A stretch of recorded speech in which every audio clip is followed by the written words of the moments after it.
उस आदमी का हाथ तेज धूप की वजह से लगभग जल गया था और उसे समझ ही नहीं आया कि अचानक क्या हो रहा है। एक बहुत पावरफुल सूरज की बीम ओजोन लेयर को तोड़कर सीधा धरती पर आ लगी। इतनी ज्यादा गर्मी थी कि समुद्र का पानी उबलने लगा और पल भर में पानी की मछलियां पक गईं।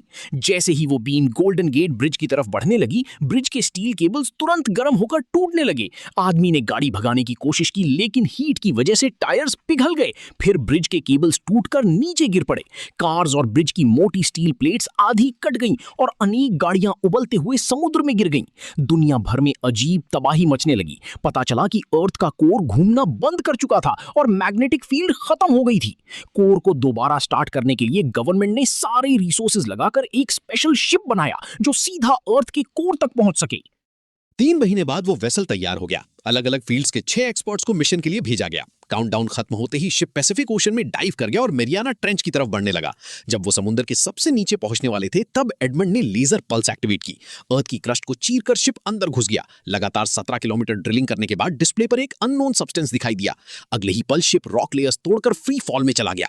जोर का इंपैक्ट हुआ और शिप एक जायंट क्रिस्टल कैवर्न के अंदर लैंड हुआ। थोड़ी दूर ट्रैवल करने के बाद शिप रुक गया और स्टार्ट ही नहीं हो रहा था। क्रू ने सूट्स पहने और बाहर जाकर चेक किया। एक क्रिस्टल इंजन में फंस गया था। सब लोग मिलकर उस क्रिस्टल को कट करने लगे। तभी केस के पैरों के पास मैग्मा का एक गर्म ब्लॉब गिरा।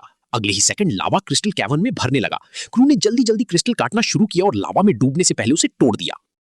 जैसे ही सब कैबिन में वापस जाने वाले थे, एक क्रिस्टल कैप्टन के हेलमेट से टकरा गया। किसी को रिएक्ट करने का मौका भी नहीं मिला और उसके सर से खून बहने लगा। वो सीधा मैग्मा में गिर गया और कुछ ही पलों में उसकी मौत हो गई। पैनिक करने का टाइम नहीं था। बीटा ने तुरंत इंजन स्टार्ट किया और शिप और गहरा मेंटल के अंदर ड्रिल करने लगा, लेकिन रास्ते में एक पहाड़ जितना बड़ा डायमंड शिप से टकरा गया। वेपन्स कंपार्टमेंट डैमेज हो गया और एयर प्रेशर डेंजरसली लो हो गया। ऐसा लग रहा था कि पूरा शिप चपटा होकर क्रश हो जाएगा।